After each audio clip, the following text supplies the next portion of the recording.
Assalamualaikum warahmatullahi wabarakatuh. Perkenalkan, nama saya Elok Widayanti, SSI MSI. Saya dosen Prodi D3 Analisis Farmasi dan Makanan, jurusan Gizi Politeknik Kesehatan Kemenkes Malang.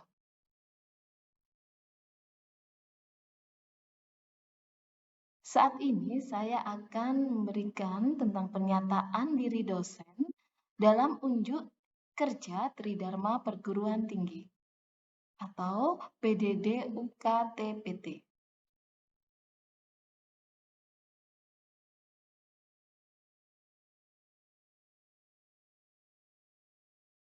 Pada Prodi D3 Analisis Farmasi dan Makanan, saya mengampu beberapa mata kuliah, di antaranya adalah kimia dasar, kimia organik, kimia analitik kualitatif, kimia analitik kuantitatif, teknologi pemisahan, teknologi analisa spektrofotometri, teknologi analisa fisika dan elektrokimia, farmakognosi dan fitokimia, serta analisa obat tradisional.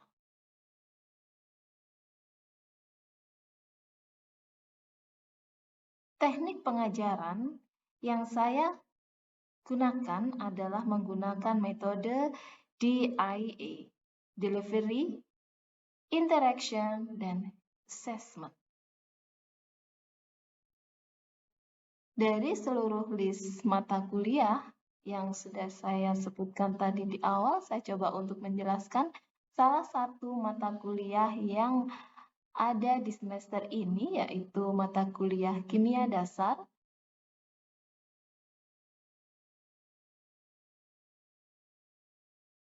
di mana deskripsi dari mata kuliah kimia dasar adalah mempelajari mata kuliah yang mempelajari tentang konsep atom, struktur atom dan sistem periodik, persamaan reaksi, konsentrasi zat dalam larutan, dan juga kesetimbangan kimia.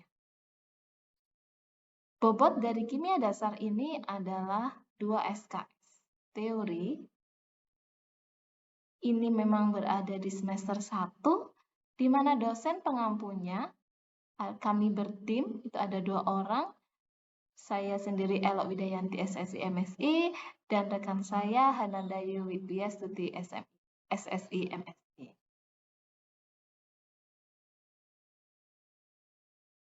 Capaian pembelajaran dari mata kuliah kimia dasar, yakni yang pertama adalah mampu memahami konsep atom, struktur atom dan sistem berkala atau sistem periodik, kemudian mampu mengidentifikasi persamaan reaksi kimia, mampu melakukan perhitungan konsentrasi zat, serta mampu menganalisis kesetimbangan kimia.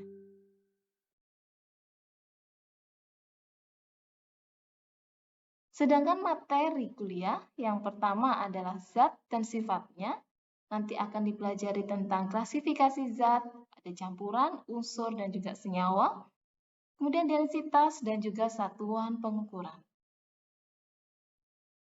Konsep atom, yakni meliputi struktur atom dan juga sistem periodik atau sistem berkala, kemudian perkembangan sistem periodik dan sifat-sifatnya, hukum dasar kimia, ada bilangan Avogadro dan juga konsep mol, kemudian jenis dan persamaan reaksi kimia, stoikiometri, konsep larutan, di mana akan menjelaskan tentang pelarut, zat terlarut, dan juga larutan zat.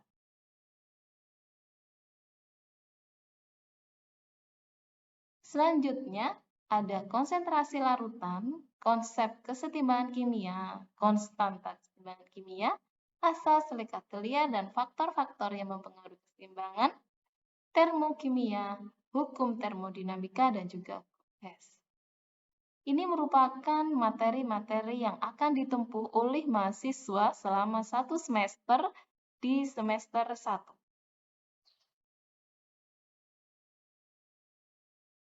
Sistem pembelajaran yang kami gunakan di kampus Poltekkes Kemenkes Malang terdiri dari daring, di mana nanti akan menggunakan Zoom Meeting dan juga Google Class. Kemudian luring, di mana ini pembelajaran langsung, dan hybrid learning. Luring biasa kami lakukan untuk mata kuliah yang mempunyai praktikum, sehingga mahasiswa diharapkan bisa 100% praktikum di laboratorium. Untuk teori, kami biasanya selain daring, kami juga melakukan hybrid learning. Saat hybrid learning, sebagian mahasiswa akan masuk ke dalam ruang kelas dan sebagian yang lain akan mengikuti dengan Zoom meeting.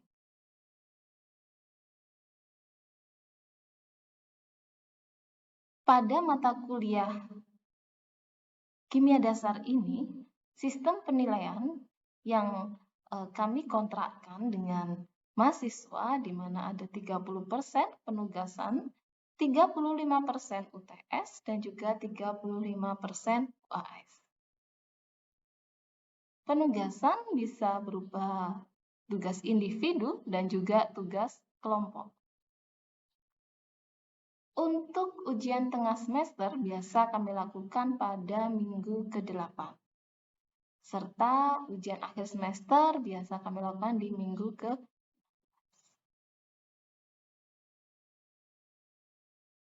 Untuk selanjutnya akan kami jelaskan tentang teknik pengajaran delivery. Pada teknik pengajaran delivery ini, saya memberikan materi berupa modul, PPT, ataupun materi-materi yang lain itu di Classroom, Google Classroom. Kemudian mahasiswa akan bisa mendownload materi-materi tersebut di Classroom mereka.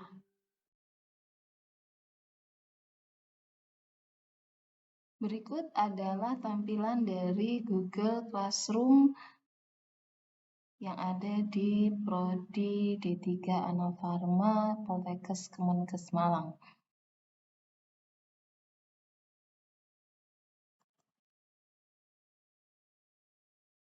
Kita akan melihat satu mata kuliah yaitu kimia dasar, di mana teknik pengajaran delivery kita bisa melihat dari materi-materi yang sudah di-share oleh dosen. Jadi di sini materi bisa langsung diunduh atau di-download oleh mahasiswa. Kemudian mahasiswa bisa memberikan komentar jika ada sesuatu yang perlu didiskusikan di kolom komentar. Ini menunjukkan juga adanya interaksi antar dosen dan mahasiswa. Selain materi-materi yang mereka dapatkan di Google Classroom, mereka juga bisa mengakses penugasan-penugasan yang saya berikan di Classroom. Jadi seperti ini. Penugasan berkelompok bisa memberikan fungsi, bisa berfungsi untuk mengasah kerjasama antar mahasiswa. Penugasan juga bisa dibuat untuk secara individu, di mana mereka harus mengerjakan secara mandiri. Jika ada sesuatu yang belum jelas, bisa ditanyakan di kolom komentar sehingga terjadi diskusi antar mahasiswa dan dosen.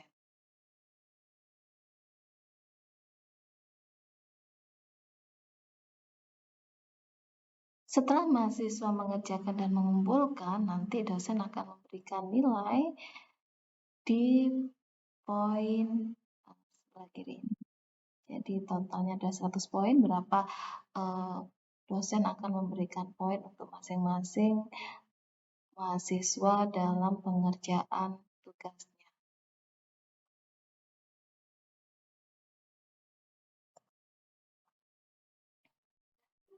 Selanjutnya adalah teknik pengajaran.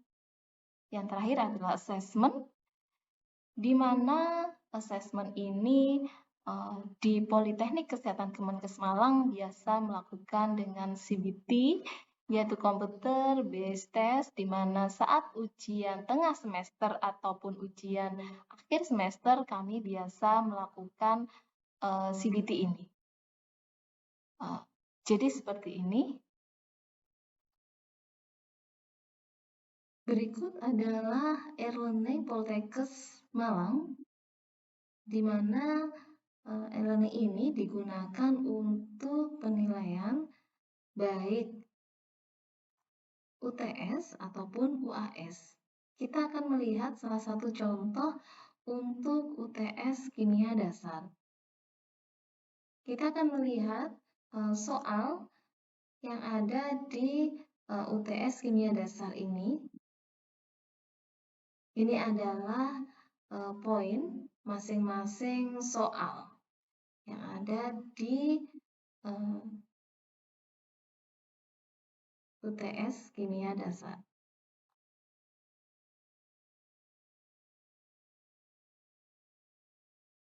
Selanjutnya kita akan melihat respon dari masing-masing mahasiswa.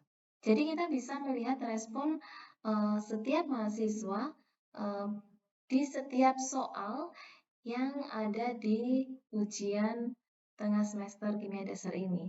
Misalkan untuk mahasiswa pertama, ini untuk respon nomor 1 dia benar, respon 2 nomor 2 dia salah, dan seterusnya, sehingga dia akan mendapatkan poin sebesar 18 dari 25 poin yang ada di ujian tengah semester Kimia Dasar. Jadi ini ada 25 soal, kemudian ternyata dia mengerjakan 18 soal yang benar. Kemudian dari grade ini, dari poin ini, kita akan konversikan nanti ke dalam nilai untuk UTS.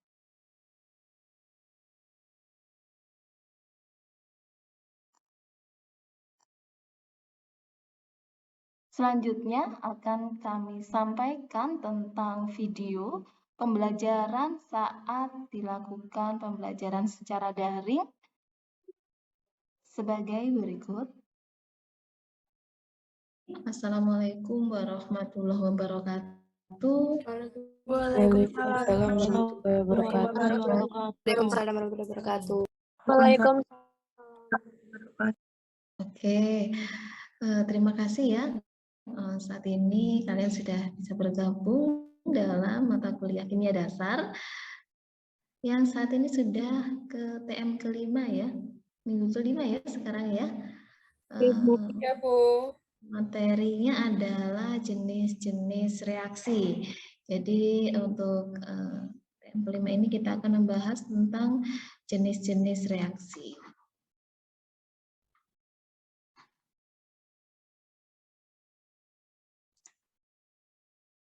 Nah, reaksi kimia, ada yang tahu nih? Reaksi kimia apa nih ya? Kira-kira?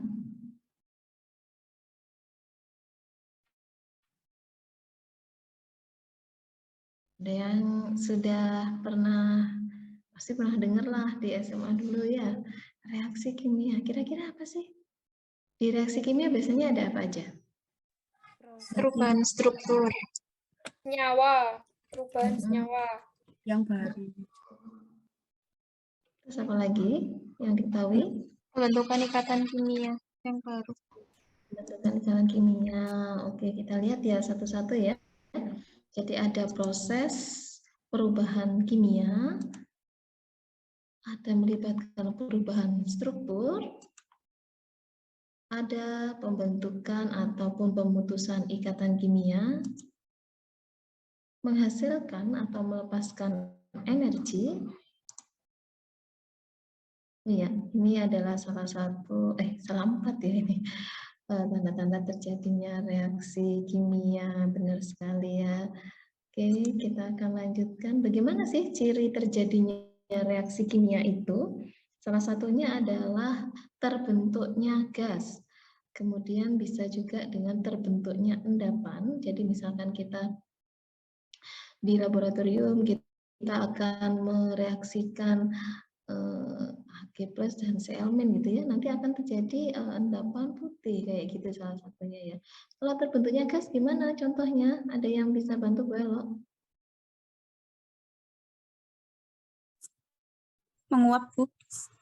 Wah, kalau misalkan air direbus menguap itu termasuk perubahan atau terjadi reaksi kimia enggak? Baru jadi. Reaksi kimia? Benar.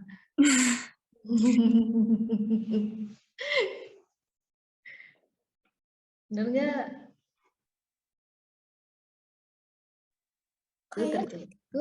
Terjadi proses perubahan secara fisika, beda dong ya.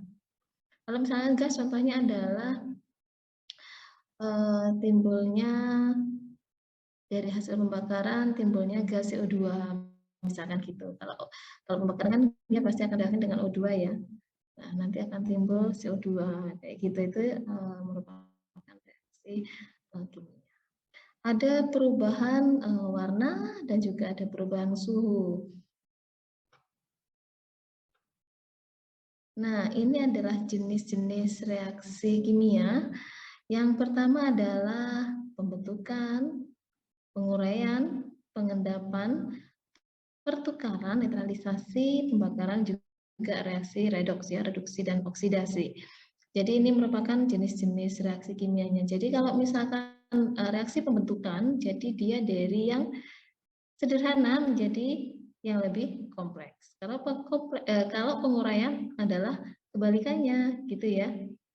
Kita akan melihat reaksi pembentukan dulu. Nah, ini adalah penggabungan atom-atom dari beberapa unsur untuk membentuk senyawa baru. Ini contohnya. Pembentukan molekul air itu adalah dari H2 dan O2. Dia dari senyawa yang lebih sederhana menjadi senyawa yang lebih kompleks menjadi H2O. Kalau pembentukan amonia bagaimana, Bu? Itu bisa dengan N2 dan H2 akan menjadi NH3 dan seterusnya, gitu ya. Ini adalah ini ya reaksi penggabungan juga ya, jadi dari NaCl, Na dan Cl2. Jadi, nah ini ada 2 Na-nya, di sini ada 2 Na, karena Na berdiri sendiri ya, dia akan menjadi koefisiennya ada 2, kemudian Cl2, dia akan membentuk 2 NaCl. Itu ini adalah bentuk umumnya, jadi jika ada unsur atau senyawa A ditambah dengan unsur atau senyawa B, maka akan terbentuk suatu senyawa AB. Kayak gitu. Ini adalah reaksi reduksi dan oksidasi. Jadi, kalau pengertian awalnya reaksi oksidasi adalah suatu reaksi dengan oksigen, gitu ya. Jadi terjadi penambahan O. Kemudian kalau reaksi reduksi maka akan terjadi pengurangan atau reduksi dari O gitu ya. Kemudian kalau ditinjau dari reaksi ion dia akan melibatkan elektron. Jadi reaksi oksidasi ini adalah reaksi melepaskan elektron, kalau reduksi adalah penangkapan elektron. Contoh oksidasi adalah Cu, dia akan menghasilkan suatu Cu2+ ditambah dengan elektron. Kemudian sama juga dengan zat reduksi ya, contohnya adalah Zn ditambah dengan elektron, dia akan menjadi suatu Zn. Ini adalah pelipatan dari ion. Mungkin kalian masih ingat gitu ya reaksi reduksi saat di SMA dulu gitu ya. Reaksi melepaskan elektron berarti dia akan memberikan elektron kepada atom yang lain. Jadi biasanya memang reaksi oksidasi selalu disertai dengan reaksi reduksi, jadi bersamaan. Jadi kalau misalkan ada Cu, dia berubah menjadi Cu2+ ya, dia kemudian akan ini ya melepaskan elektron, maka elektronnya nanti bisa ditangkap oleh senyawa lain gitu, atau atom lain, itu misalkan Ag. Ag plus ada elektron tadi, kemudian dia akan menjadi Ag, gitu ya. Jadi ini reaksi yang bersamaan gitu ya terjadi.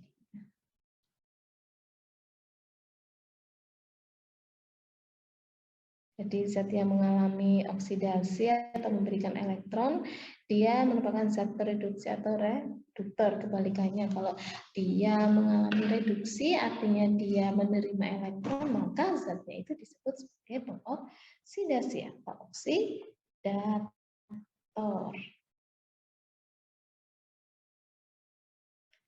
Selanjutnya adalah kita mengenal bilangan oksidasi. Jadi setiap atom itu diberikan suatu harga yang disebut dengan suatu bilangan oksidasi. Ini juga bisa membantu untuk menentukan bagaimana reaksi oksidasi dan juga reduksi. Jadi pada bilangan oksidasi itu biasanya mempunyai aturan-aturan yang khusus. Ya, ini contohnya aturan-aturan bilangan oksidasi beberapa itu ya. Jadi misalkan ada unsur atau molekul yang beratom sejenis, misalkan Na, Es, ya, dia mempunyai bilangan oksidasi 0. Jadi kalau misalkan nanti ada terjadi penambahan atau pengurangan bilangan oksidasi, maka kita akan bisa menentukan bahwa reaksi itu terjadi oksidasi ataupun reduksi. Atom hidrogen itu kan sama dengan +1 ya. Kecuali untuk senyawa-senyawa hibrida, misalkan ada CH4 gitu ya, maka CH4, NH3 gitu ya, maka nilainya untuk bilangan oksidasi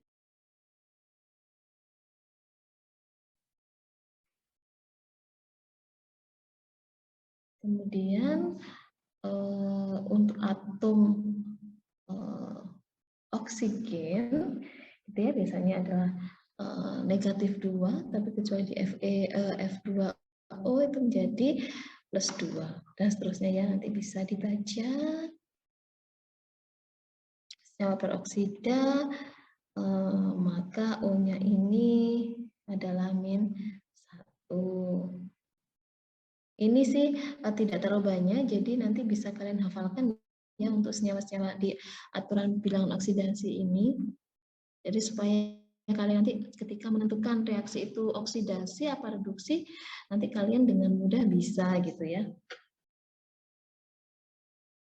Kalau jumlah total senyawa netral maka itu adalah 0 dan jumlah total senyawa ion itu sama dengan muatan ionnya.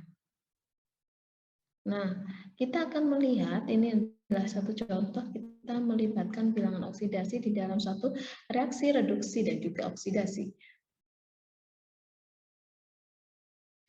Jadi ditinjau dari bilangan oksidasi, maka reaksi oksidasi itu adalah reaksi dengan kenaikan bilangan oksidasi. Tapi kalau reaksi reduksi, maka dia terjadi penurunan bilangan oksidasi. Seperti contoh reaksi di bawah ini ya. Jadi di sini CH4, kemudian C-nya ada -4. Di sini dia berubah CO2, dia berubah menjadi +4. Maka ini terjadi reaksi oksidasi karena ada penambahan bilangan atau ada kenaikan bilangan oksidasi.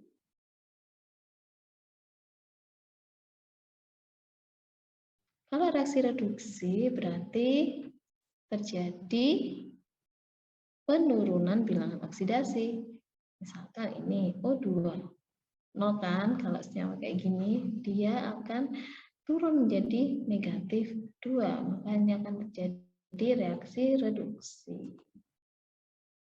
Ini ada contoh lain, mungkin ada yang bisa bantu saya untuk mengerjakan ini ya. Ditulis dulu persamaannya.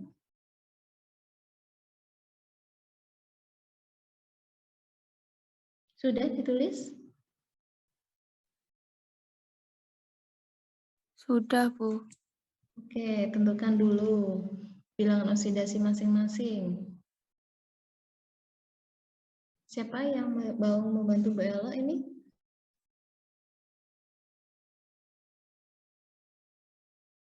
Untuk H berapa? +1.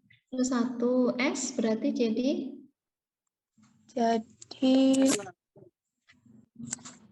-2, Bu. -2, karena kan +1 kan hanya, kan ada 2, hanya jadi +2 kan totalnya, S-nya jadi -2. Kemudian N. N-nya 5. N-nya +5 ya, itu karena ada O3. O3 kan berapa? 6 kan harusnya ya. Tapi kan itu ada negatif, NO3-, jadi dia jadi N-nya menjadi +5 karena dikurangi 1 ya kan. Nah, kemudian Oke. H+, itu ada berapa berarti kalau H+? 0. 1. Kalau H2 itu baru 0. Kalau H+ berarti +1 ya. Menjadi +1, Bu. ya betul. Kemudian S. S-nya itu kan berdiri sendiri berarti 0. Kemudian NO, N-nya berapa? +2. Jadi 2. Kemudian H2O hanya berapa? +1. +1, O-nya? -2. Nah, lihat mana yang terjadi penurunan atau kenaikan bilangan oksidasi. Yang mengalami oksidasi, yang S, yang reduksi, yang N. Ini hasilnya ya, nanti bisa kalian lihat lagi. Jadi ini adalah rangkumannya ya, jadi untuk reaksi, reduksi, dan juga oksidasi. Nanti bisa kalian baca sendiri ya, untuk reaksi oksidasi bagaimana, reaksi reduksi itu yang seperti apa gitu ya. Dan nanti kalian juga akan mendapatkan penugasan ya, mungkin sudah saya share di Google Classroom, nanti kalian mengerjakan bisa di-share atau di-upload di Classroom gitu ya, untuk hasil atau ini ya hasil pengerjaannya. Oke, mungkin hari ini cukup sekian ya dari Bu Ella. Ini adalah sumber-sumber dari Bu Ella yang bisa di-download gitu ya. Oke, stop share dulu. Oke. Jadi hari ini kita sudah belajar tentang jenis-jenis reaksi kimia gitu ya. Mohon maaf jika ada kekurangan gitu ya. Oke, mungkin bisa di screenshot ya sebelum absensi. Iya Bu, siap. Demikian penjelasan tentang deskripsi mata kuliah Kimia Dasar. Terima kasih. Wassalamualaikum warahmatullahi wabarakatuh.